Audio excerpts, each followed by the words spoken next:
Claro. Queridos, uma boa noite a todos.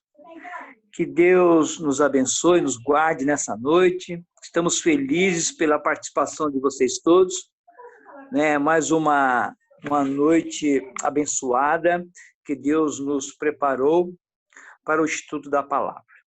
E com esse sentimento, vamos fechar os nossos olhos para ter um momento com Deus. Louvado, engrandecido seja o teu nome, Senhor, esta noite maravilhosa que o Senhor nos preparou para o estudo da tua palavra. Ó Deus Todo-Poderoso, queremos te agradecer, temos a certeza que o Senhor tem nos ajudado diante de toda essa pandemia que anda por aí, o Senhor tem nos preservado, nos guardado, e aqueles irmãos que se sentiram ou se sentem enfermos, temos a certeza que o Senhor também tem os guardado. Agora, Pai querido, vamos estudar a tua palavra. Toma nos teus braços de amor, Pastor Israel, coloca uma brasa viva nos seus lábios, que eles não falem de si, mas que fale inspirado pelo teu Espírito Santo. E hoje, mais uma vez, possamos chegar próximo ao teu trono da graça, por Jesus oramos. Amém. E Deus abençoe a todos. Amém. Amém.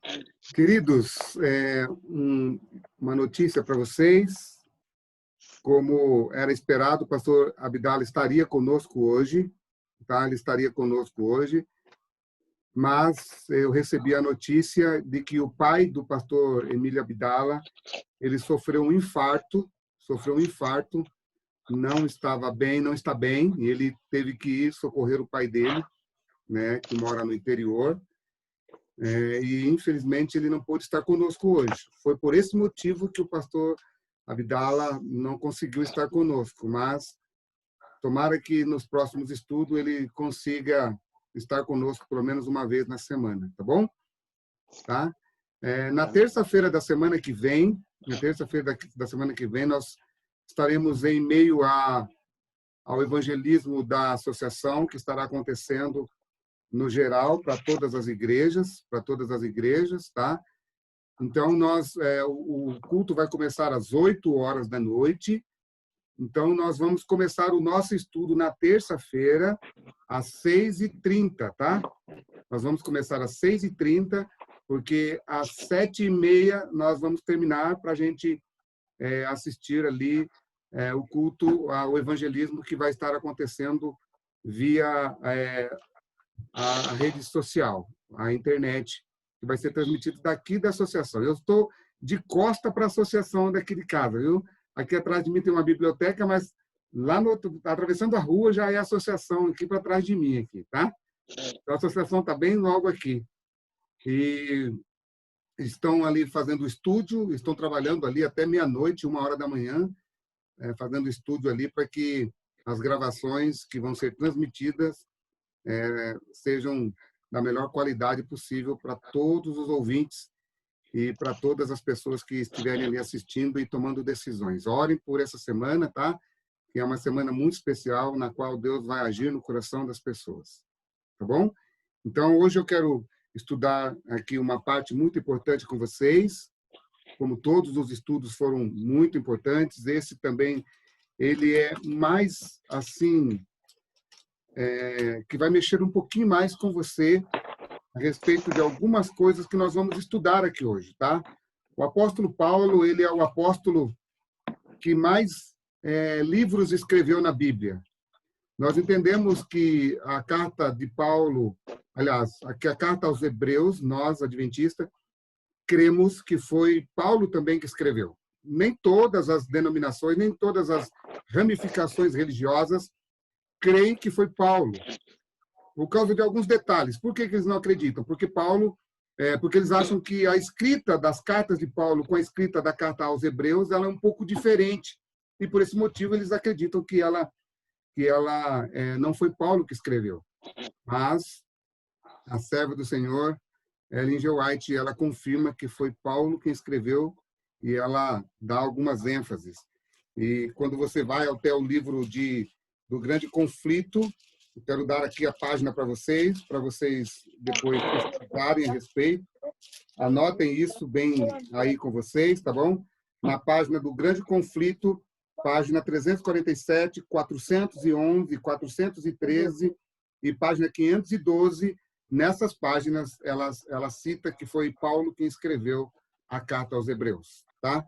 Então, nós entendemos que Paulo escreveu 14 livros no Novo Testamento. E ele é o apóstolo aos gentios. É ele que vai abrir as portas para que as epístolas, para que as suas cartas possam fazer a ponte entre o povo de Israel, nação de Israel, para agora o povo de Deus no cristianismo, tá bom? Para o povo de Deus no cristianismo. Então, é primordial que a gente entenda essa mudança em Paulo, como que ele faz essa mudança, então, do cristianismo para, aliás, da nação judaica, do judaísmo para o cristianismo. As páginas que eu acabei de citar aqui, do Grande Conflito, são as páginas 311, tá? As páginas 311 do Grande Conflito, aliás, desculpa, 347, 411, 413 e 512. São essas páginas que Ellen White comenta que Paulo foi o autor do livro da Carta aos Hebreus. Também aqui, o nosso querido Wilton também postou aqui, que no livro Patriarcas e Profetas também diz, tá? Mas essas cartas de Paulo são cartas fáceis de entender? O que vocês acham? Paulo escreveu alguma coisa fácil de entender? E é muito interessante que Pedro vai dizer que as cartas de Paulo têm coisas difíceis demais de serem entendidas. Pedro fala, olha, tem coisas aqui que são difíceis de entender, né? Que até os letrados, as pessoas mais letradas, elas faziam confusão em cima das cartas de Pedro. Agora, você acha que é tão fácil assim de entender? Olha só que interessante. Ele fala aqui no capítulo 3 da segunda carta de Pedro, capítulo 3. Abrem a Bíblia de vocês lá, por favor. Segunda carta de Pedro, capítulo 3. Ele vai dizer aqui, no versículo 16. Convido vocês a abrirem lá, tá? Carta de Paulo aos Hebreus, aliás, a Pedro. Carta de Pedro, desculpa, segundo Pedro, capítulo 3, versículo 16. Segunda carta de Pedro, capítulo 3, verso 16. Acharam? Diz assim aqui na minha Bíblia, tá? Aqui na minha Bíblia diz exatamente assim. Ao falar acerca destes assuntos, como de fato costuma fazer de todas as suas epístolas, nas quais há certas coisas difíceis de entender que os ignorantes e instáveis deturpam, como também deturpam as demais escrituras, para a própria destruição deles. Ele está falando de Paulo aqui. Se você leu o versículo 15, o versículo 14, ele vai falar, olha, tende por salvação, verso 14, verso 15, tende por salvação a longanimidade de nosso Senhor, como igualmente o nosso amado irmão Paulo vos escreveu segundo a sabedoria que lhe foi dada, ao falar acerca desses assuntos, como de fato costuma fazer em todas as suas epístolas, cartas, nas quais há certas coisas difíceis de entender. Queridos, Pedro, ele conheceu Paulo, ele viveu com Paulo, e ele está falando que as cartas de Paulo, algumas coisas que, aliás, a maioria das coisas para Pedro que Paulo escrevia era algo difícil de entender, mas aí ele diz assim, olha só, mas que os ignorantes e instáveis deturpam, ou seja, torce ela, como também deturpam as demais escrituras para a sua própria destruição. Ou seja, se eu mudar alguma coisa ali, o que pode acontecer? Eu posso não ter a salvação. Eu posso ser queimado no lago de fogo do inferno. Misericórdia. Misericórdia. Então, dito isso para vocês, vamos então à última carta de Paulo a Timóteo, tá? Vamos então à segunda carta de Paulo a Timóteo, que é o último livro que Paulo escreve. Qual é a informação que ele dá para o jovem Timóteo? Timóteo era um jovem, segunda carta de Paulo a Timóteo, capítulo 2, Timóteo era um jovem, que estava prestes a começar o seu ministério como pastor. E como um pastor de igreja, antes de Paulo morrer, Paulo dá um conselho muito importante para Timóteo, que nós hoje precisamos entender esse conselho também, tá? Capítulo 2, verso 14. Vamos ler o 14, o 15 e o 16, tá? Para ficar mais claro para vocês. Recomenda, segunda carta de Paulo a Timóteo, segundo Timóteo, capítulo 2, verso 14. Recomenda estas coisas, dá testemunho solene a todos perante Deus, para que evitem contendas de palavra, que para nada aproveitam, exceto para a subversão das doutrinas, ou dos ouvintes, desculpa. Verso 15. Procura apresentar-te a Deus, aprovado como obreiro que não tem de que se envergonhar, que maneja bem a palavra da verdade. Verso 16. Evita igualmente os falatórios inúteis e profano, pois os que deles usam passarão a impiedade ainda maior. Falando aqui sobre a falsa doutrina e o falso crente, ou o falso mestre, ele diz, olha, Timóteo, querido filho, você agora vai começar o seu ministério pastoral, você agora vai começar o ministério de pregação da palavra. No capítulo 2, verso 1 em diante, ele vai falar que você tem que pregar tanto para os de dentro como para os de fora. A sua pregação tem que servir para os de dentro quanto para os de fora. Mas ele diz assim, olha, não entre em contenda com as pessoas. Não entre em contenda quando as pessoas vierem e falar para você que você está errado. Não entre em contenda. Qual deve ser o proceder desse cristão quando ele é confrontado com alguém que se acha mais sábio do que ele dentro da palavra? Ele dá a dica. Não entre em contenda. Agora, tem uma coisa muito importante. Nós não devemos entrar em contenda, mas no versículo 15 ele diz também uma coisa muito importante. Não entre em contenda, mas saiba da razão da sua fé. Saiba dizer o porquê que você está pregando a palavra. Saiba dizer o porquê que você professa tal fé. Saiba dizer o porquê que você está pregando desse jeito. Por que você está falando desse jeito? Ou seja, agora eu vou entrar numa questão muito importante com vocês. Não basta uma pessoa sair por aí dizendo que ele é um pregador da palavra. Não basta uma pessoa subir no púlpito da igreja e dizer assim, hoje eu vou pregar. Hoje eu vou pregar porque faltou um pregador e eu vou subir lá para pregar. Não, não é assim que funciona. Paulo está dizendo para Timóteo, Timóteo, você precisa saber da razão da sua fé. Infelizmente, tem pessoas que estão subindo ao púlpito para pregar o evangelho que não sabem nem a história da sua própria igreja. Tem pessoas que estão subindo ao púlpito para pregar e não sabem nem sequer quantas doutrinas tem a nossa igreja. E aí, infelizmente, uma pessoa dessa sobe ao púlpito e acaba pregando coisas que não deve. Agora estou falando do púlpito, mas também posso falar para quem está pregando não num púlpito de igreja, mas pregando dentro da casa de alguém, na casa de alguma pessoa, ou dando estudo bíblico online, ou alguma coisa assim. Não basta você pegar a sua Bíblia e sair e falar assim, hoje eu vou pedir para que Deus possa me abençoar, porque hoje eu vou lá e vou dar um estudo bíblico. Não é assim que funciona. Todas essas coisas têm uma ciência. E dentro dessa ciência, dentro dessa sabedoria que Deus vai te dar, você precisa passar tempo com a palavra do Senhor. E quando você passa tempo estudando a palavra do Senhor, Ele vai te dar entendimento, mas Ele só vai te dar entendimento se você parar e estudar a palavra do Senhor. Não basta você apenas dizer ou esperar uma revelação de Deus.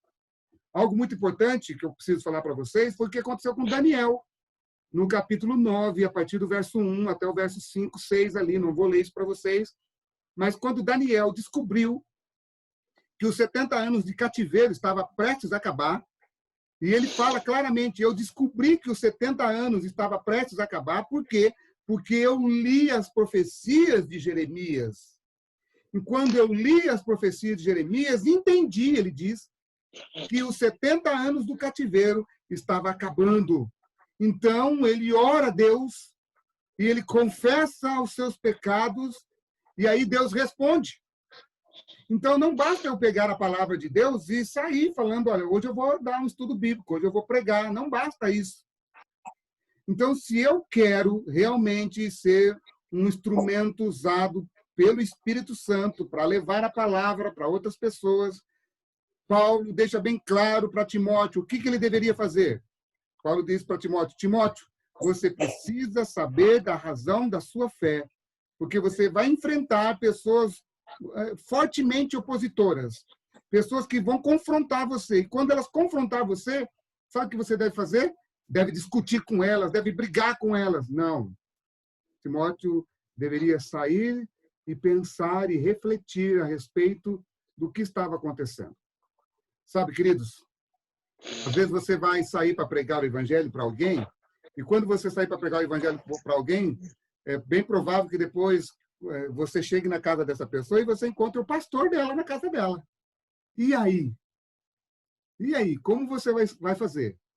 Chegando lá na casa dessa pessoa, chega lá, você encontra o pastor, um cara que estudou teologia, um cara que estudou 3 anos, 4 anos numa faculdade, está lá dentro da casa dela, só esperando você chegar.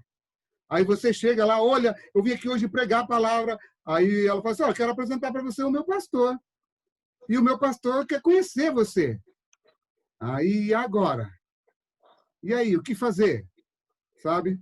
Então, dentro desse debate teológico que vai acontecer lá, você não deve entrar em uma discussão com aquela pessoa.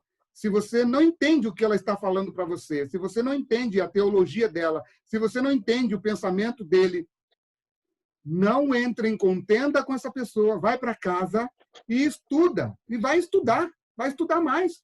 Vai procurar entender um pouquinho melhor o porquê que ele estava falando daquele jeito, o porquê que ele está dizendo daquele jeito, por que ele está falando aquilo. Não saia saindo, você está errado. Não é assim que funciona. Quando você vai conversar com uma pessoa que é altamente conhecedora também, do jeito dela, claro, você precisa primeiro entender o porquê que ela pensa daquele jeito, o porquê que ela fala daquele jeito. Dentro disso tudo que eu estou falando para você, eu agora vou colocar uma polêmica para vocês, tá? Uma polêmica, mas diante de todos os estudos que nós já estamos estudando, já faz aqui um bom tempo que nós estamos estudando sobre a aliança no Antigo Testamento e nós estamos agora estudando a aliança no Novo Testamento. Eu comecei falando isso para vocês na terça-feira. Dentro de tudo que nós já estudamos, agora eu vou colocar uma polêmica sobre os assuntos de Paulo e sobre o que Paulo realmente está dizendo, tá bom? Dentro disso, eu vou colocar uma polêmica, claro, vou colocar aqui algo difícil, porque é importante que a gente entenda a respeito disso, mas também vou dar a resposta para vocês dentro da Bíblia. Nunca vá dar a resposta para alguém dentro dos espíritos de profecia, tá? Ellen White comenta que a luz dela era uma luz menor que nos guiava para a luz maior.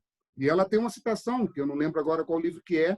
Ela diz assim, que se nós estudássemos a Bíblia do jeito que deveríamos estudar, nós nem precisaríamos dos escritos dela. Então, com uma pessoa que você vai conversar, que é uma pessoa de uma determinada religião, você não adianta ir com argumentos de Ellen White, não. Porque se você for com argumentos desse tipo, você vai ter mais problemas, mais dificuldades. Você precisa saber da razão da sua fé através da Bíblia, através da palavra. Somente a palavra, somente a sola escritura. É ela que interpreta a si mesma, tá bom? Então, dentro disso tudo que eu estou falando para vocês, vamos então ao verso, que é o verso mais chave que todos pegam para tentar derrubar dizendo que você não precisa guardar a lei de Deus. Vamos então a Colossenses, capítulo 2, por favor. Colossenses, carta de Paulo, Colossenses, capítulo 2. Vamos estudar aqui agora algumas coisas. Vai aumentando cada vez mais o grau, vai aumentar cada vez mais o grau de coisas difíceis, tá bom? Mas eu vou falando e vou logo dando a resposta para vocês logo atrás, imediatamente, tá bom? Carta de Paulo Colossenses, capítulo 2, versículo 8. Sempre leia a perícope inteira. O que é perícope mesmo? Perícope vem de perímetro. Dentro da Bíblia tem perímetros no qual você precisa percorrê-lo. Então, o que nós vamos percorrer aqui? Primariamente, o contexto do verso 14, desculpa, é o verso 8. Leia comigo o verso 8 em diante. Cuidado, que ninguém vos venha a enredar com sua filosofia e vãs sutilezas, conforme a tradição dos homens. Ou seja, que ninguém venha falar com você com tradições humanas, tradição de homens, conforme os rudimentos do mundo, e não segundo Cristo. Porquanto nele, em Cristo, habita corporalmente toda a plenitude da divindade. O que é plenitude da divindade? Ele está falando que Cristo, em Cristo Jesus, estava ali implícito o Pai, o Filho e o Espírito Santo. Toda a obra divina estava em Cristo. Não que o Pai e o Filho é Cristo. Ele está dizendo que a obra do Pai, do Filho e do Espírito Santo estava toda em Cristo, toda nele. Era ele que estava fazendo com que as coisas fossem completas ou feitas. Também nele estais aperfeiçoado. Ele é o cabeça de todo o principado e potestade, ou seja, ele é o poder do universo. Nele está o poder do universo, tanto do mal, tanto dos anjos maus, ele que criou os anjos maus, ele que criou Satanás. Ele está dizendo, o meu poder é sobre todos eles também. Se o mal acha que tem um poder, ele está dizendo, o meu poder é sobre todos eles, eu comando eles e faço com que eles façam aquilo que eu quero. Deixa eu fazer uma pergunta para vocês, queridos amigos. Satanás também está sobre o regime de Deus? O que vocês acham, queridos? Sim. Tá ou não tá? Sim. O que vocês acham? Sim. Principalmente na cruz, né? Quando lá em Mateus capítulo 12, Jesus ele entra na casa do valente, prende o valente e ele consegue tirar aquilo que está dentro da casa do valente. Depois da cruz, Jesus passou a ter domínio sobre tudo aquilo que Satanás... né? Muito boa resposta, Jorge. Mas segura Colossenses, tá? Segura Colossenses, eu quero dar a resposta para vocês na Bíblia, tá? Vamos lá. Vamos lá no capítulo 6. No capítulo 6, no versículo... Que livro? De 2 Coríntios.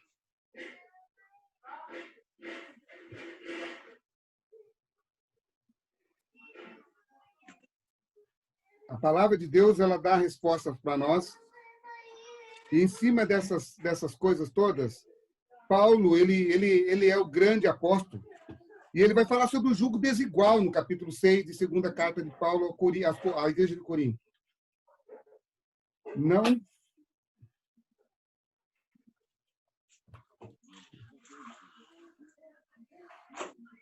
Vocês acharam?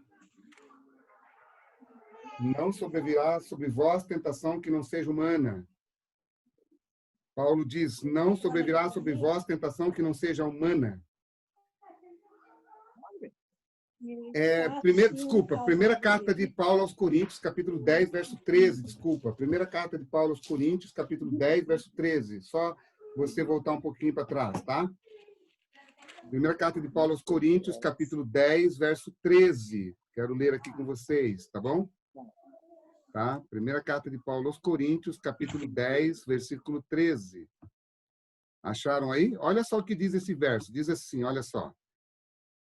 Diz assim a palavra de Deus. Não vos sobreveio tentação que não fosse humana, mas Deus é fiel e não permitirá que sejais tentados além das vossas forças. Pelo contrário, juntamente com a tentação, vos proverá livramento, de sorte que possais suportar. O que a Bíblia está dizendo? A Bíblia está dizendo que até mesmo a tentação que Satanás envia sobre as pessoas, ela tem limite. Qual é o limite? A tentação que ele tem, que ele exerce sobre o ser humano, ela é uma tentação em cima daquilo que o ser humano consegue se livrar dela.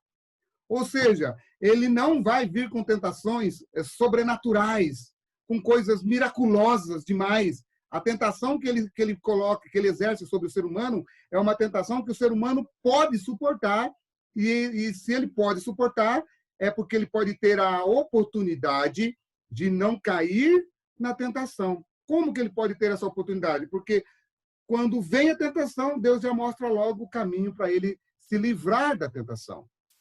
Então, até mesmo o inimigo, ele não pode passar dos limites. Por que ele não pode passar dos limites? O Jorge explicou.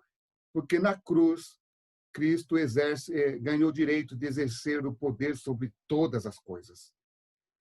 Então, voltando lá para o livro de Colossenses, capítulo 2, onde nós estávamos lendo. Agora eu vou colocar um pouquinho mais de coisas aqui para vocês entenderem. No versículo 11, capítulo 2, verso 11, nele também fostes circuncidados, não por intermédio de mãos, mas no despojamento do corpo da carne, que é a circuncisão de Cristo, tem sido sepultado juntamente com ele no batismo. No batismo acontece ali a circuncisão do coração do ser humano, no qual igualmente fostes ressuscitados mediante a fé no poder de Deus, que o ressuscitou dentre os mortos. Ou seja, quando você sai do batismo, você sai ressurreto da morte do pecado, morreu para o pecado e agora vai viver para uma nova vida. E a vós outros que estáveis mortos pelas vossas transgressões e pela incircuncisão da vossa carne, vos deu vida, juntamente com ele, perdoando todos os nossos delitos. Agora presta atenção. Tendo cancelado o escrito de dívida que era contra nós e que constava de ordenanças, o qual nos era prejudicial, removeu inteiramente, encravando na cruz e despojando os principados e as potestades publicamente, os expôs ao desprezo, triunfando deles na cruz. A pergunta que eu lhes faço é: que lei é essa que ele cancelou na cruz, queridos? Você pode abrir o seu microfone e falar, tá bom? Que lei é essa que ele cancelou o escrito de dívida que era contra nós, que constava de ordenança, o qual nos era prejudicial? Removeu-o inteiramente, cravando na cruz. Lei do julgamento? Oi? Lei do julgamento? Quem que falou? Eu? Lei do Foi a lei julgamento? serial. Olha, vocês estão falando aí, pode continuar falando, tá? Pode ficar à vontade. O que A vocês lei acham? do julgamento? Lei do julgamento? A lei do julgamento? Sim. Pode ser. Mas eu quero mostrar uma coisa para vocês, só para vocês entenderem aqui, tá bom? Eu estou compartilhando uma tela com vocês e quero que vocês prestem bem atenção nisso aqui. Que coisa! Tá? Eu vou compartilhar uma tela com vocês e prestem bem atenção aqui. Eu estou abrindo para vocês aqui uma Bíblia na versão original, tá? Na versão grega, tá? Na versão grega, do jeito que está escrito aqui na sua Bíblia aí, tá? Capítulo 2, verso 14. Ela vai surgir aqui em inglês, mas eu vou traduzir ela aqui. Dá um pouquinho de trabalho, mas é primordial que a gente faça isso, tá bom?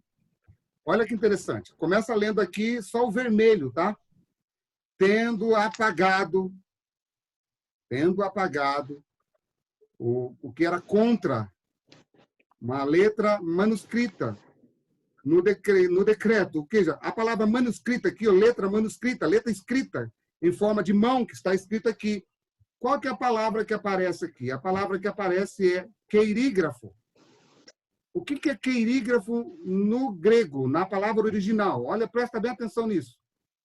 Queirígrafo, no grego, ela significa, olha só, olha aqui, manuscrito, registro de dívidas. Neutro de um composto de queira, duas palavras que é um composto, é algo escrito à mão. Isto é, um manuscrito, algo que alguém pegou e escreveu com a sua própria mão. O que foi que lei é essa que foi escrita com a sua própria mão, queridos? Vou tirar aqui a tela compartilhada. Que lei é essa que foi escrita com a sua própria mão? Os 10 mandamentos? A lei dos 10 mandamentos? Foi escrito Foi a lei dos 10 mandamentos? Vocês concordam que foi a lei dos 10 mandamentos, sim ou não? É Êxodo 31, 18, né? Êxodo Êxodo 31, 18? Isso. Legal. Legal, Wilton. O Êxodo 31, 18. Eu vou ler aqui um relato sobre esse verso para vocês. O termo traduzido por escrita referia-se a notas escritas à mão ou a documentos escritos à mão. Em geral, eram escritas de dívida, era um pacto que alguém estava fazendo com o outro, e nesse pacto era escrito à mão e tinha uma dívida, era algo de um pacto que alguém ficou devendo para o outro. Você fez uma dívida e nessa dívida eu deixei escrito. Aí ele diz assim, que incluíam penas, ou seja, que incluía uma pena de obedecer. Se você obedecer, você tem bênção. Se você desobedecer, o que você tem? Você tem uma maldição. Aonde que a gente vê a questão da bênção e maldição? Se você voltar para o livro de Deuteronômio, no capítulo 28, no capítulo 28 ali, tem ali as especulações da bênção e da maldição. Se você cumprir as leis de Deus, se você for fiel ao pacto da aliança, a Bíblia diz lá que essas bênçãos vão te alcançar. Você será bendito será o seu ventre, bendito será na sua terra, bendito nisso, bendito naquilo. E também tem as maldições. Se você não for fiel, essas maldições irão te alcançar. Maldito será ali, maldito será aqui, até que você seja levado ao exílio, no capítulo 29. Então, entenda, quando Deus escreve a lei, como bem disse Wilton, na tábua dos 10 mandamentos, era uma escrita à mão que compartilhava um decreto, algo que alguém compartilhou, alguém aceitou aquele pacto, e ao aceitar aquele pacto, foi escrito à mão. E essa escrita à mão, queridos, qual foi? Êxodo 31, como diz o meu querido amigo Wilton, versículo 18, diz que Deus escreveu a sua lei em forma de tábua com o seu próprio dedo. Então, qual lei que ele está falando ali no livro de Colossenses? É exatamente a lei dos 10 mandamentos. É a lei dos 10 mandamentos que ele escreve com o seu próprio dedo, deixa as especulações ou as especificações, desculpa, e dentro dessas especificações tinha ali uma pena, bênção e maldição. E aqui deixa bem claro que tudo aquilo era, se eles não cumprissem todos os regulamentos, o que acontecia? No dia da expiação, eles confessavam os pecados deles, lá em Levítico 16, e ao confessar os pecados deles eram perdoados. Quando nós vamos, observe, muito interessante, eu vou cada vez mais polemizar, vou colocar mais polêmica. Quando nós vamos para o livro de Hebreus, no capítulo 10, vai lá comigo. Livro de Hebreus, capítulo 10, você vai ver algo ali que vai falar a respeito do sangue de Cristo, do sacrifício de Cristo. Se lá no Antigo Testamento as ordenanças, os rituais simbolizava que alguém tinha que morrer para expiar os pecados deles, no Novo Testamento, quem é esse cordeiro? Quem é ele que morre? No capítulo 9, capítulo 9, aqui no versículo 23, diz assim, olha só, leia comigo. Era necessário, portanto, que as figuras das coisas que se acham nos céus se purificassem com tais sacrifícios, mas as próprias coisas celestiais com sacrifícios a eles superiores.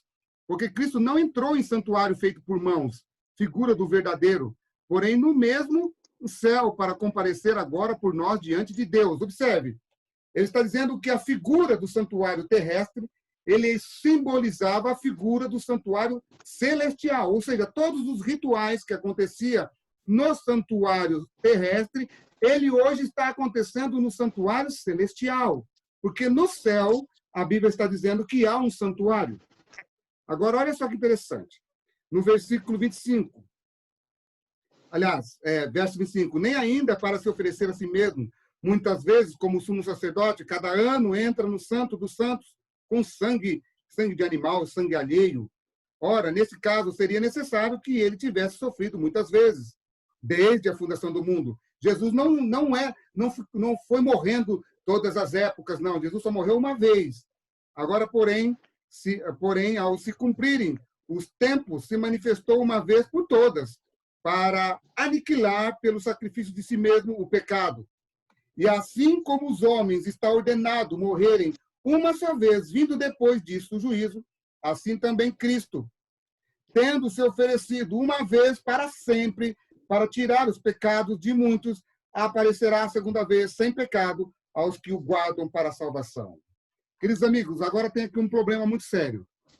Os nossos queridos irmãos pentecostais, evangélicos, eles dizem que Cristo expiou os nossos pecados e nele as coisas tiveram um fim. Em Cristo Jesus as coisas terminaram. As leis de Moisés, elas acabaram em Cristo. Onde é que está escrito isso? Vai comigo para o livro de Romanos, capítulo 3. Observe o que Paulo diz aqui na sua carta aos Romanos, capítulo 3. Observe aqui agora. Estou colocando muito problema para vocês. Observe o que ele diz aqui. Presta bem atenção. Ele vai dizer aqui que a finalidade de tudo isso, o fim da lei é Cristo. Né? Ele vai dizer que o fim da lei é Cristo. Por que o fim da lei é Cristo, queridos? Qual que é o problema nisso tudo? A finalidade da lei, ela é realmente Cristo, em Cristo tudo acabou? O que isso significa para mim e para você? Quando Paulo, na sua carta, ele diz, que o fim da lei é Cristo. Né? Por que o fim da lei é Cristo? Capítulo e versículo. Tá? Por quê? Vamos ali, eu falei capítulo 3, mas é o capítulo 10, tá? Desculpa. Capítulo 10, verso 4. Olha aí, por que ele diz isso? Vamos entender isso aqui. Eu estou criando mais problemas para vocês, tá? Capítulo 3, 4? 10, 4, desculpa, 10, 4. Tá? Eu falei capítulo 3, mas é Romanos 10, 4. Diz assim, porquanto, vou ler o verso 3 também, tá? Porquanto, desconhecendo a justiça de Deus e procurando estabelecer a sua própria, não se sujeitaram a que vem de Deus, porque o fim da lei é Cristo, para a justiça de todo aquele que crê. Bom, Paulo agora está cada vez mais sendo polêmico, né? Está cada vez mais chegando a um lugar assim que não parece que não tem volta mais, né? A lei aponta para Cristo, né, Israel? Oi? É que a lei aponta para Cristo, né? Ele é o alvo. Né? Mas aqui os nossos queridos irmãos evangélicos, eles dizem com propriedade, baseado no livro de Colossenses, capítulo 2, versículo 14, eles dizem com muita autoridade que em Cristo todas as coisas se cumpriram e por causa do que foi cumprido em Cristo Jesus, nós hoje vivemos pela graça. Nós não precisamos guardar mais os mandamentos de Deus, nós não precisamos mais guardar um dia, porque esse dia não faz mais parte do nosso ritual. Você pode santificar a Deus em qualquer dia, você pode separar qualquer dia para Deus. Então é muito importante que você saiba entender o porquê que eles falam isso.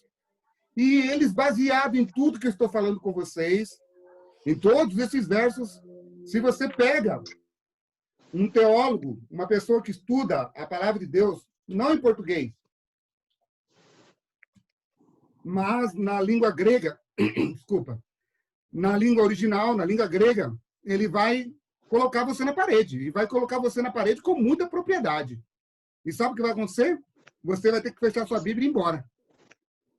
Você vai ter que fechar sua Bíblia e ir embora se você não saber contra-argumentar. Mas não para discutir, mas sim para saber da razão da sua fé. Não para criar problemas ou dificuldades ou discussões. Você tem que saber, entender qual é a razão da sua fé, por que que eles falam do jeito que eles falam e por que que a Bíblia parece que entra em contradição. Paulo deixa bem claro ali que a lei de Deus ali, no livro de Colossenses, capítulo 2, verso 14, que a lei escrita em forma de tábua, escrita com o dedo, ela foi cravada na cruz. E Paulo, ele continuando dizendo, ele fala assim, a finalidade da lei é Cristo, o fim da lei é Cristo. E os nossos irmãos evangélicos, eles pegam esses versos e começam a passar assim no seu rosto com muita propriedade. Agora, vamos então agora a mais uma polêmica, tá? Vai agora comigo no livro de Lucas, vai lá. Livro de Lucas, capítulo 16. Estou fazendo só polêmica, tá? Agora vou ter 10, 15 minutos aqui para responder para vocês. Livro de Lucas, capítulo 16, versículo 16. Vamos entender uma coisa. Eu estou fazendo tudo isso para vocês porque eu já dei os estudos para vocês, e dentro dos estudos que eu já falei com vocês, eu já mostrei para vocês qual é a ponte que Jeremias e Ezequiel faz da aliança do Antigo Testamento para a aliança do Novo Testamento. Então, não é para ter uma dúvida no seu coração. Tá? Não é para ter essa dúvida. Tá? Capítulo 16, versículo 16. Olha o que a Bíblia diz. A lei e os profetas, tá? Vou fechar aqui o microfone. Desliga o microfone. A lei e os profetas, tá? Presta bem atenção nisso agora. A lei e os profetas vigoraram até João. E desde esse tempo vem sendo anunciado o evangelho do reino de Deus. E todo homem se esforça por entrar nele. Se você pegar só esse verso aqui e colar ele junto com os outros versos que nós estamos lendo, sem continuar a leitura, sem ler o verso 17, sem ler a contextualização desse capítulo, os nossos amigos, os nossos irmãos evangélicos, eles ficam cheios de si ainda. Está vendo aqui? Olha, a lei de Moisés, os profetas, o Antigo Testamento, vigorou até João Batista. João Batista em diante é graça. Nós não vivemos mais pela lei e os profetas. O Antigo Testamento não serve mais. E aí eles pegam a graça de João para cá, tá? Do evangelho de João Batista, começando o seu ministério para cá. Observe que se você pegar todas essas coisas que nós estamos falando e chegar aqui, sabe o que acontece? Parece que eles têm razão. Parece, só parece. Qual é o maior problema disso tudo, queridos? O maior problema disso tudo está na contextualização. Qual que é a contextualização? Vamos entender um porquê. O que Paulo fala no livro de Romanos 7,12. Vai lá comigo, Romanos 7,12. Agora Paulo começa agora a criar mais polêmica ainda, né? Romanos 7, verso 12. Observe que não é tão simples assim você sair para dar um estudo bíblico sem ter essa preparação. Sabe por que eu estou falando isso para vocês? Porque quando você sai para dar um estudo bíblico despreparado, sem saber o que realmente vai acontecer lá na casa de alguém, se alguém confronta você, se alguém coloca você na parede, sabe o que vai acontecer, querido? Você vai ficar tão desmotivado, que você vai querer parar de pregar o evangelho. Tá? Então, lá no capítulo 7, versículo 12, diz assim: por conseguinte, a lei, ela é santa, justa e boa. A lei é santa e o mandamento é santo, justo e bom. Meu Deus, agora, aquilo que parecia que estava abolido, o que aconteceu agora? Agora o negócio ficou bom. A lei é santa e o mandamento é santo, justo e bom. Bom, poxa, por que agora Paulo fala que... Paulo uma hora fala que o negócio foi abolido e agora ele vem falar que o negócio é bom, o negócio é santo, o negócio é justo, o negócio fez todas as suas coisas. Por que Paulo agora parece que vai criar mais problemas ainda, mais dificuldade? Agora, pensando nessas coisas todas que eu acabei de passar para vocês, entendendo um pouquinho sobre o que nós já lemos aqui, eu quero ir com vocês agora para a segunda carta de Paulo aos Coríntios. Agora vai começar a ficar mais claro na mente de vocês, tá bom? Segunda carta de Paulo aos Coríntios. Olha, vocês não precisam ficar maluco não, que eu vou colocar a lei no seu verdadeiro lugar, tá bom? Tá? Não estou aqui para dizer que a lei de Deus foi abolida, não, tá? Mas eu preciso saber da razão da nossa fé coerentemente. Capítulo 3 da carta de Paulo aos Coríntios. Presta bem atenção nesse estudo, tá, queridos? Que ele é primordial para você. Diz assim, verso 3. Vamos falar do verso 2 também, tá? Paulo estava com um problema na igreja de Corinto, porque as pessoas não aceitavam ele como apóstolo. E queriam que Paulo levasse cartas para pregar na igreja. Ó, deixa eu falar uma coisa para vocês, líderes da igreja aí, tá? O negócio de levar carta em igreja para pregar não é invenção da igreja adventista, não, tá? Paulo, ele precisava mostrar, os judeus estavam pedindo que Paulo levasse uma carta para pregar lá. E aí Paulo fala assim, olha, vocês sois a nossa carta, verso 2, escrita em nosso coração, conhecida e lida por todos os homens. O que Paulo está dizendo? A minha carta não precisa estar empunhada, não precisa estar escrita. Vocês é o maior testemunho de que eu realmente sou um homem de Deus, de que eu realmente sou um apóstolo do Senhor. A conversão de vocês ao Evangelho é a minha maior testemunha. Verso 3. Estando já manifesto como carta de Cristo, produzida pelo nosso ministério, escrita não com tinta, mas pelo Espírito de Deus, do Deus vivente, não em tábuas de pedra, mas em tábuas de carne, isto é, nos corações. Verso 6. O qual nos habilitou para sermos ministros de uma nova aliança. Opa, chegamos agora numa aliança de novo, uma nova aliança. Não da letra, mas do Espírito, porque a letra mata. Mas o que o Espírito faz, queridos? O Espírito vivifica. Agora chegamos numa outra parte mais aguçada agora. Paulo está dizendo assim que agora começamos uma nova aliança. Da onde ele tira essa frase nova aliança? Por que ele fala de uma nova aliança? Volta comigo para o livro de Jeremias, queridos. Vai lá comigo. Jeremias, capítulo 31. Jeremias 31, onde nós já lemos esses versos. Paulo está se referindo a esta fala de Jeremias, porque é Jeremias que fala de uma nova aliança. Verso 31 diz assim: Eis que vem dias, diz o Senhor.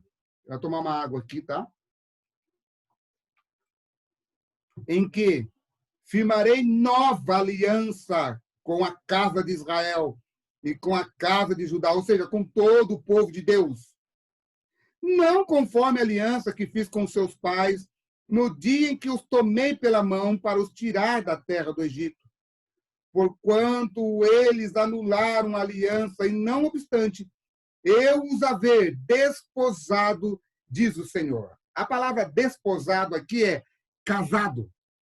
Eu casei com eles.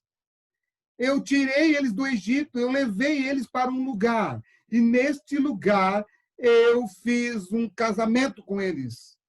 Eu me revelei a eles. Que lugar é este, queridos?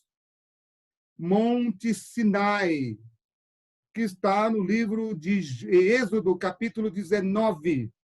Eu tirei vocês do Egito com mão poderosa. Levei vocês até o Monte Sinai. Lá eu me revelei para vocês. Primeiro, eu tirei vocês do Egito.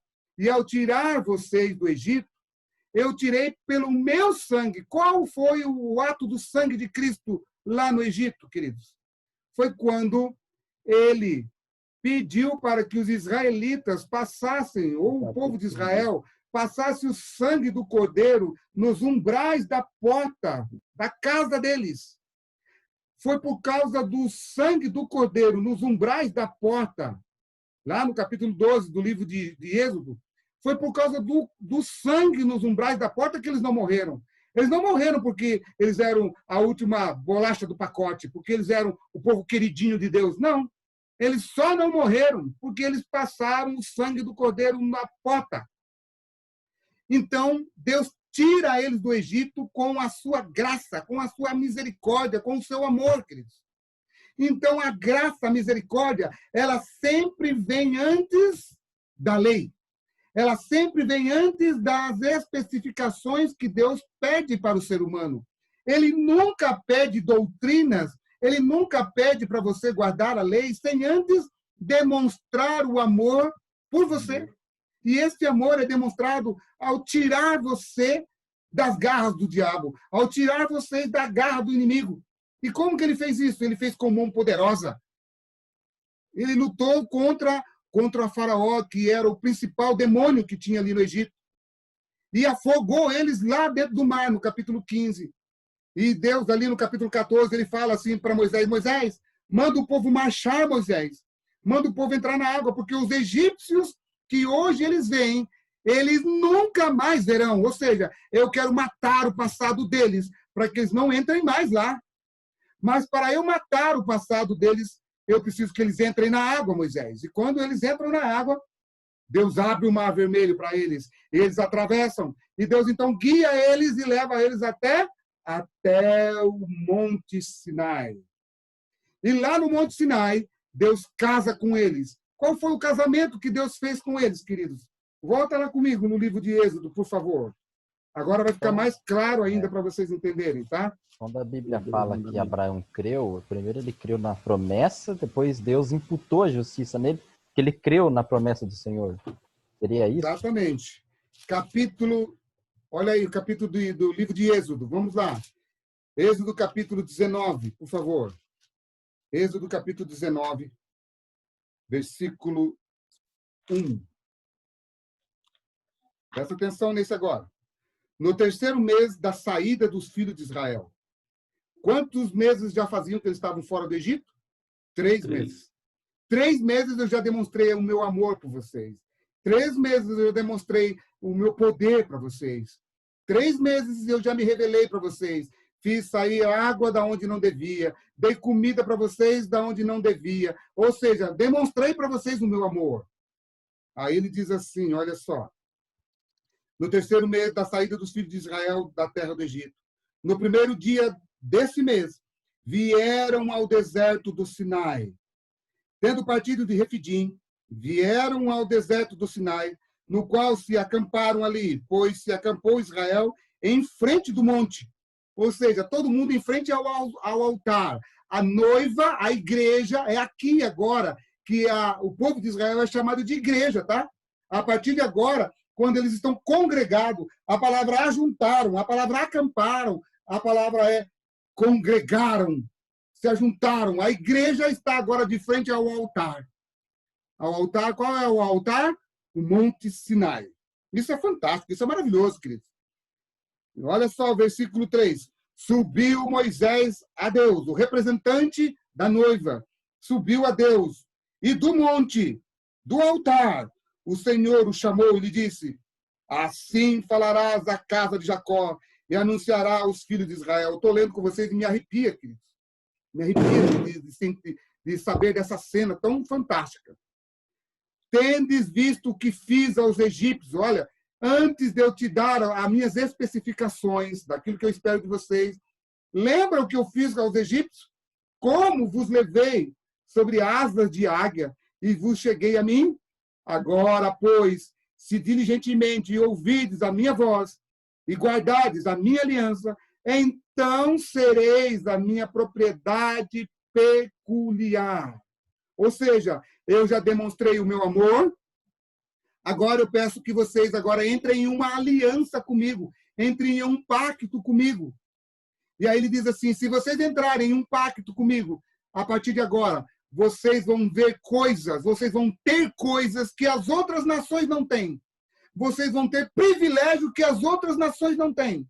Vocês vão ser a minha propriedade. Isso é fantástico, peculiar. Dentre todos os povos de toda a terra, porque toda a terra é minha. Vocês me serão reinos ou sereis reino de sacerdotes, nação santa, separada. São estas as palavras que falarás aos filhos de Israel. Fala para eles, Moisés, que eu os amo tanto, eu amo tanto, que a partir de agora eu quero que eles sejam só meu, porque eu não quero dividir eles com mais ninguém. Amigos, deixa eu falar uma coisa para vocês. Quando Deus chamou aquele povo para fazer uma aliança com eles, Deus está dizendo assim, filhos, eu não aceito trocar você. Eu não vou desistir de vocês. Vocês são para mim joia. Algo que não há em lugar nenhum. Não há em lugar nenhum. E a partir desse momento, querido, não vou ler tudo isso com vocês. Ao amanhecer, no verso 16, no terceiro dia, houve trovões e relâmpago. Era o resultado da manifestação da glória de Deus. A Bíblia vai dizer que o monte fumegava, queridos. O monte parecia um vulcão, queridos. O monte fumegava, saía fumaça, saía fogo. E Deus disse para Moisés, Moisés, fala para o povo não tocar ali, Moisés, porque se eles tocarem ali, eles vão morrer, Moisés. Fala para eles ficarem um pouquinho de longe, não fiquem muito perto, não, porque eu quero me revelar para eles. Eu os amo tanto, tanto, tanto, tanto, que eu vou demonstrar a glória, o meu poder para eles, para que eles nunca mais se esqueçam que eu sou o Rei da Glória. Que Deus maravilhoso é esse, querido. Que Deus maravilhoso. Depois dele demonstrar o seu amor, depois dele se revelar, versículo 25 do capítulo 19. Desceu, pois, Moisés ao povo e lhe disse tudo isso. Observe, ele não está com a tábua dos 10 mandamentos nas mãos. O capítulo 20, ele não está com a tábua nas mãos.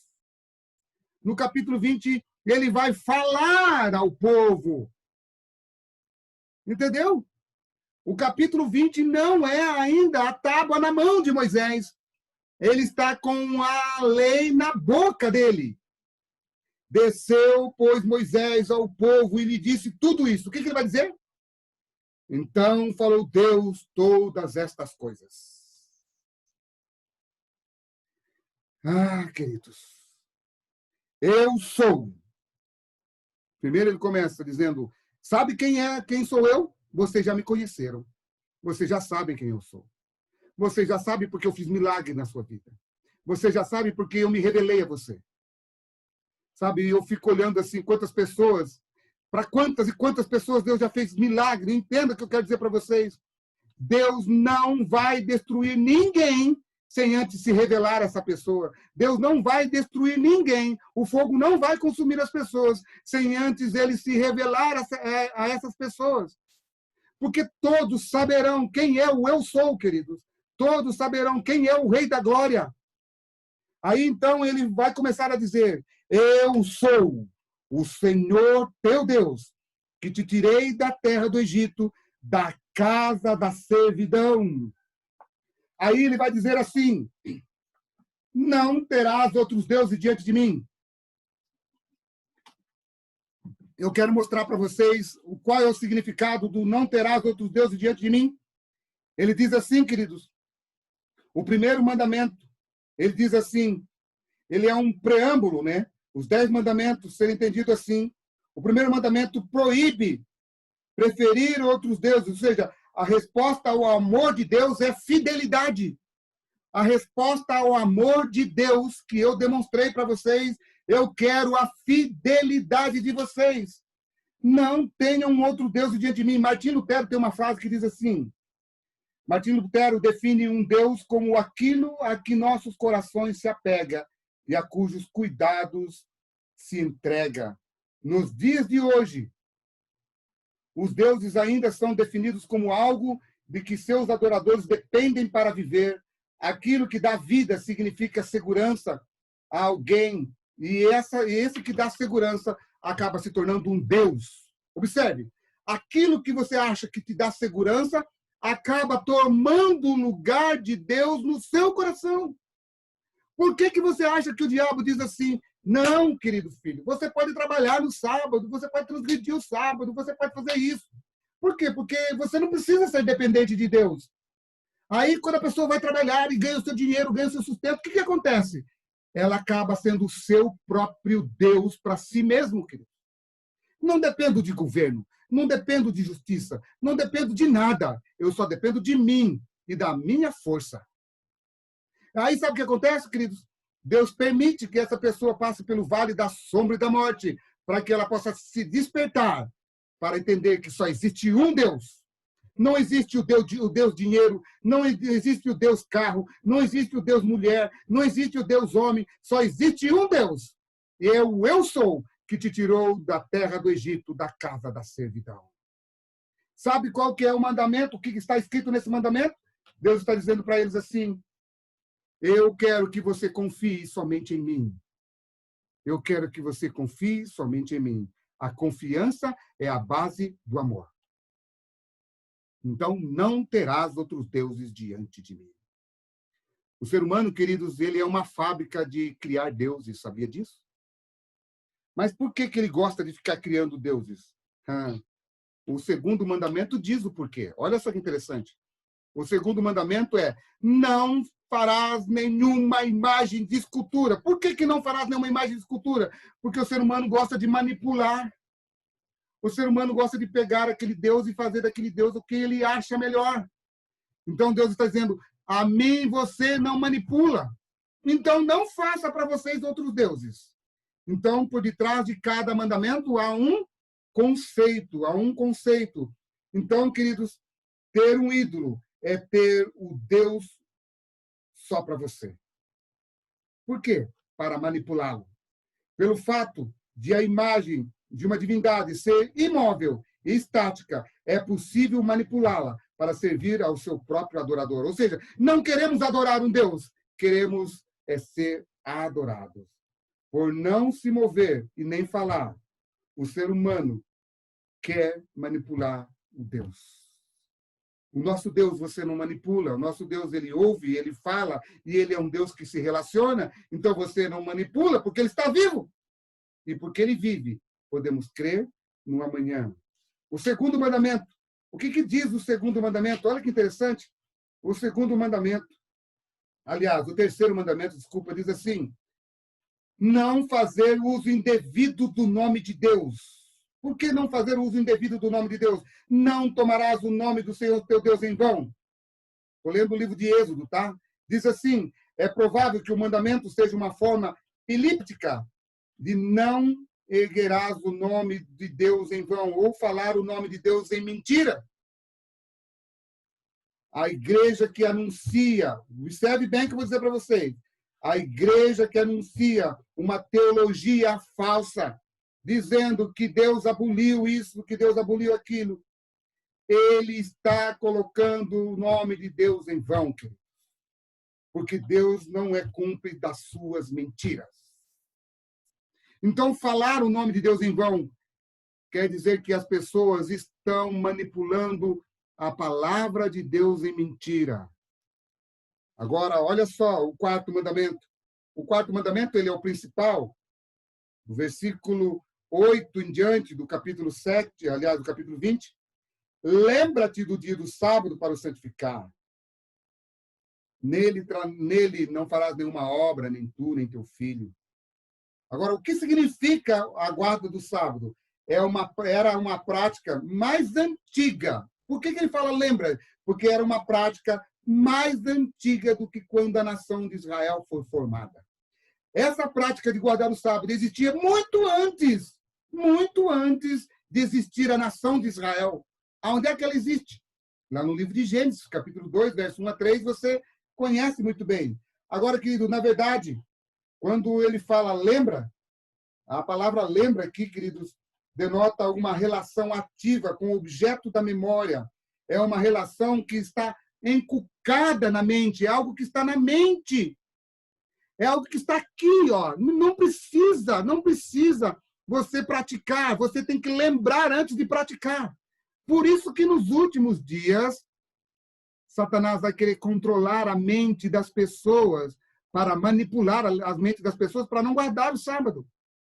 Por isso que no confronto final entre a mentira e a verdade, no grande conflito, no livro de Apocalipse, a partir do capítulo 7, A Bíblia deixa bem claro ali, queridos, que Deus vai selar um povo que vai ser selado na mente. E esse povo vai ser lembrado através do Espírito Santo de Deus. Agora, a partir do versículo do 5º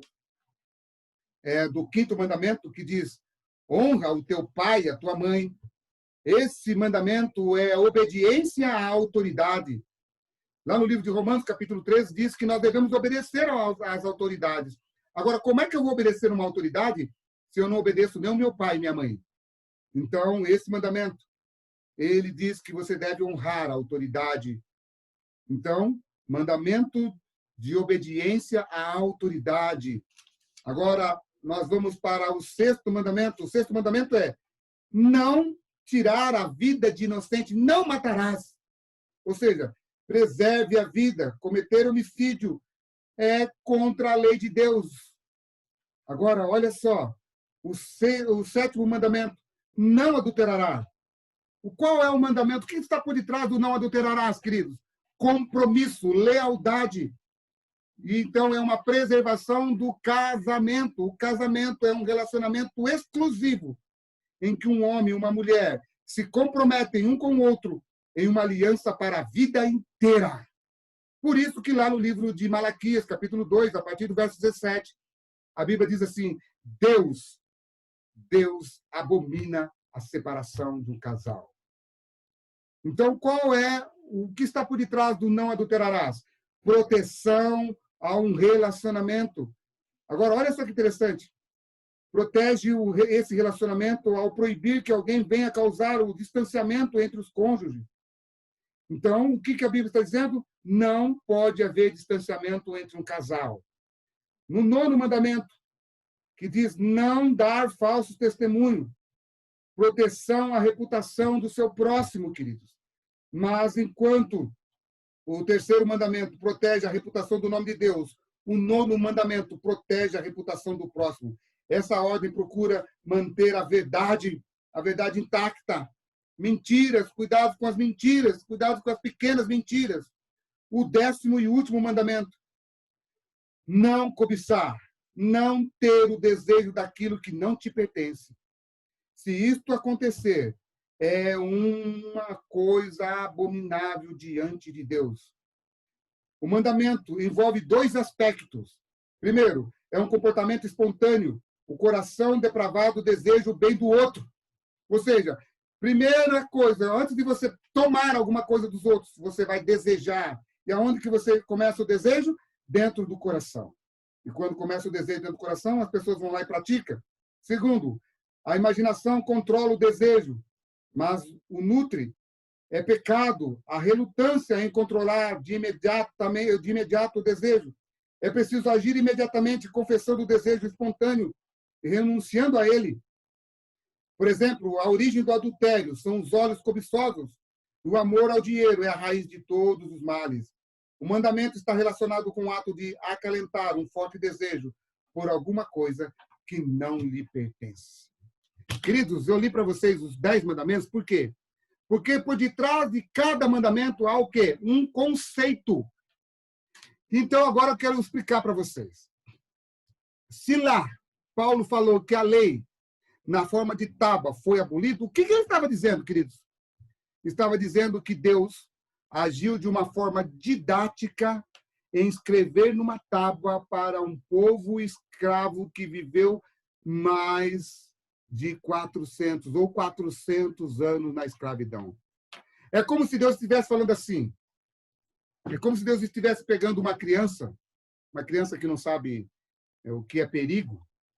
Se você pega uma criança que não conhece o perigo e coloca ela numa sala sozinha, e lá tem uma tomada de força, você chega para ela e fala assim: filho querido, aqui tem uma tomada de força e eu não quero que você ponha o dedo aqui. Sabe por que eu não quero que você ponha o dedo aqui? Porque tem uma corrente elétrica que vem lá da subestação, e lá da estação de força, ela vem passando pelos cabos dos fios e vai passando e está ligado lá embaixo, lá no nosso prédio, lá embaixo, dentro de uma caixinha. E essa caixinha passa a energia para cima. E aqui nessa tomada aqui, você vai falar isso para o seu filho?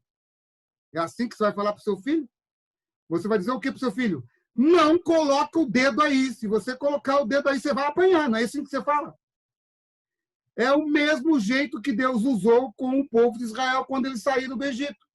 Como é que Faraó tratava o povo no Egito? Não faz isso, não faz aquilo. Se vocês fizerem, vocês morrem.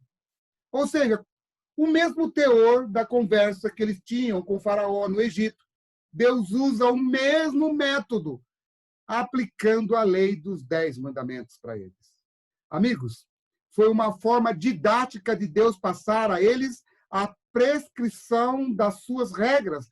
Era o único jeito deles entenderem. Mas, queridos, nunca foi desejo de Deus escrever a lei moral em uma tábua dos 10 mandamentos. Sempre foi desejo de Deus escrever a lei na tábua do coração. Porque no coração é muito mais fácil das pessoas entenderem. Quando Jesus vem ao mundo, o que ele faz, queridos? Dá uma olhada lá no livro de Mateus, o que ele faz. Vai lá comigo.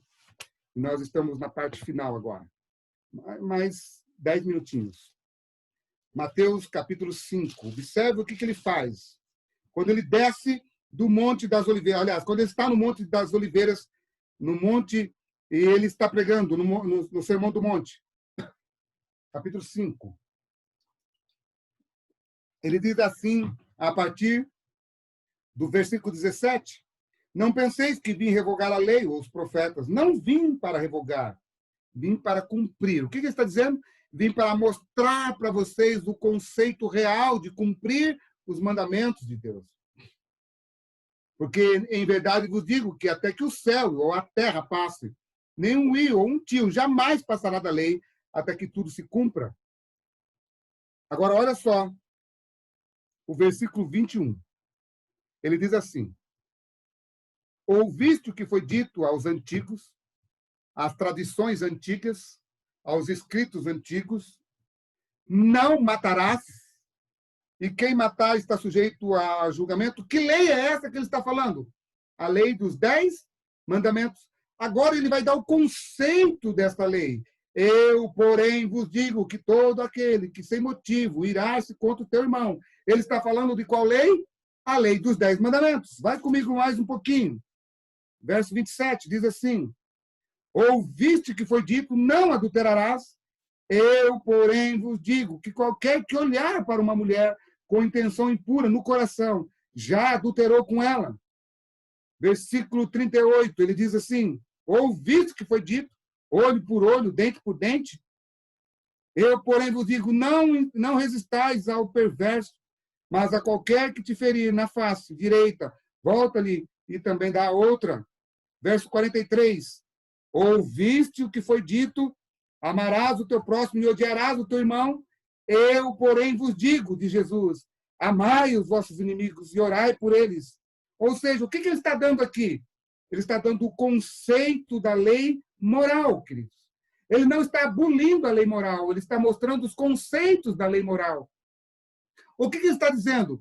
Queridos, até hoje, já se passaram 4.000 anos que eu dei a lei para vocês em forma de tábua, mas aquela lei era para pessoas escravas que tinham saído da escravidão do Egito, que ainda tinha cabeça de escravos. Vocês já estão há 4.000 anos fora do Egito e ainda têm a cabeça de escravo. Vocês ainda têm a mente de escravos. Agora, queridos, há uma coisa muito importante que nós precisamos entender. Por que Jesus não fala do sábado? É muito importante. Quando ele acaba de descer do Monte das Oliveiras, ele não fala do sábado, querido. Ele não fala do sábado. Ele não fala da lei do sábado. Por quê? Porque a guarda do sábado não precisava ele falar para eles, porque eles já guardavam o sábado. Mas, o que ele vai fazer? No capítulo 7, quando ele está terminando aqui a questão dos mandamentos, ele vai falar aqui sobre os falsos profetas. No versículo 21, ele diz assim, nem todo que me diz Senhor, Senhor, entrará no reino dos céus. Capítulo 7, verso 21. Mas aquele que faz a vontade de meu Pai, que está onde? No céu. Bom, quando ele acaba de falar tudo isso, ele vai falar sobre os 2 fundamentos.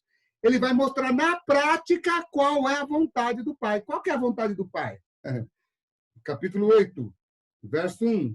Ora, Descendo ele do monte, grandes multidões o seguiram. E eis que um leproso, tendo se aproximado, adorou-o, dizendo: Senhor, se quiseres, pode me purificar. E Jesus, estendendo a mão, tocou-lhe, dizendo: quero ficar limpo. E imediatamente ele ficou limpo da sua lepra. Disse-lhe então Jesus: olha, não digas a ninguém, mas vai e mostra aos sacerdotes que eu estou agora praticando a vontade de meu Pai. É isso, queridos. Quando ele desce do Monte das Oliveiras, ele não vai falar a vontade do Pai. Ele vai praticar a vontade do Pai. Sabe qual que é o maior problema do ser humano? Ele quer falar a vontade do Pai, mas ele não quer praticar a vontade do Pai. Ele quer que você pratique a vontade do Pai, mas ele não quer praticar a vontade do Pai. Jesus desce do Monte das Oliveiras e, como um verdadeiro filho, ele vai praticar a vontade do Pai. Aí, no versículo 5, ele entra em Cafarnaum e ele, então, vai curar o criado de um centurião em Cafarnaum. Logo depois, no verso 14, ele entra e cura a sogra de Pedro. Ah, misericórdia, né? Ele vai curar a sogra de Pedro. A sogra de Pedro está passando por um problema muito sério de saúde, ele vai curar a sogra de Pedro. E aí, queridos, no versículo 16, chegada a tarde, trouxeram muitos endemoniados. O que ele faz? Ele cura, ele tira, ele manda embora os endemoniados. E aí, queridos, Jesus vai curando, vai fazendo várias curas, e ele faz uma cura exatamente no dia de sábado. Jesus cura um homem da mão ressequida num dia de sábado. E nesse dia que ele cura esse homem com a mão ressequida, ou a mão curvada, no dia de sábado, ele é acusado de estar trabalhando no dia de sábado. Era um trabalho que ele estava fazendo no dia de sábado? Não. Era a vontade do Pai que ele estava praticando no dia de sábado. Queridos, aí ele vai dizer que no sábado é lícito fazer o bem. Ou seja, Jesus não precisava falar sobre o sábado. Jesus vai viver a vontade do Pai no dia do sábado. Qual que era a vontade do Pai? Curar, salvar as pessoas, para que as pessoas pudessem ter consciência de quem é que estava diante deles. Quem é que estava diante deles? O Rei da Glória, o Messias, aquele que veio para tirar as dores de todos, aquele que veio para curar. E não importava qual dia, não importava qual momento, ele estava para fazer a vontade do Pai. A igreja de Deus na terra, ela está para fazer a vontade do Pai.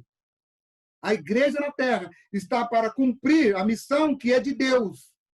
Então, nós que fazemos parte da igreja de Deus na terra, estamos para cumprir a vontade do Pai. Nem todo que me diz Senhor, Senhor, entrará no reino do céu, mas aquele que faz, que pratica a vontade do Pai. Então, quando Jesus desce do Monte das Oliveiras, do Monte da Pregação, então ele começa a praticar a vontade do Pai. Então, queridos, deixa eu explicar agora para vocês, para nós encerrarmos. Lá no livro de Colossenses, capítulo 2, Paulo está dizendo o seguinte ali, quando ele fala que a lei foi cravada na cruz. Ele está falando que a lei escrita em tábuas, aquela letra que matava aquele povo. Por que aquela letra matava aquele povo? Porque ao invés deles praticarem o amor por detrás dos mandamentos, eles praticavam a letra da lei. Sabe o que tem acontecido com muitos? Ao invés de praticar o amor que está por detrás de cada mandamento, está praticando apenas a letra da lei. Não pode fazer isso, não pode fazer aquilo, mas não explica para as pessoas o porquê que ela não pode fazer isso, não explica o porquê que ela não pode fazer aquilo. A gente mais aponta o dedo para os outros do que realmente explica a vontade do Pai para as pessoas.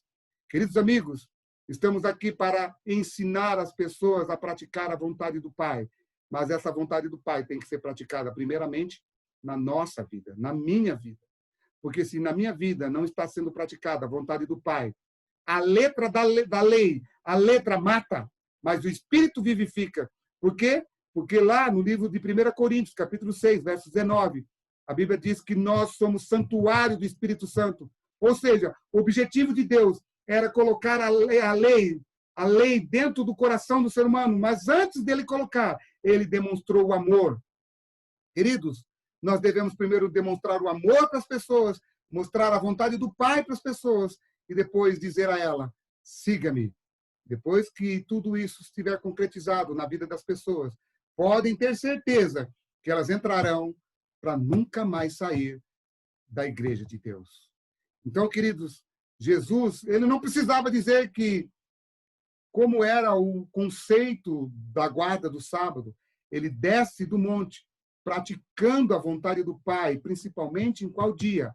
No dia do sábado. Aí a maioria dos seus milagres ele praticou no dia de sábado, para mostrar para os fariseus que no sábado é lícito fazer o bem. Mas, infelizmente, temos mais detetives olhando se tem pessoas transgredindo do que pessoas realmente praticando o amor. Deus não chamou a igreja para ser detetive na terra, para acusar as pessoas. Deus nos chamou para fazer a vontade do Pai. Leve o evangelho que restaura, não o evangelho que acusa, não o evangelho que mata, porque a letra mata, mas o verdadeiro evangelho traz vida, e vida em abundância, como diz João capítulo 10, verso 10. Então, queridos amigos, a lei de Deus nunca foi abolida.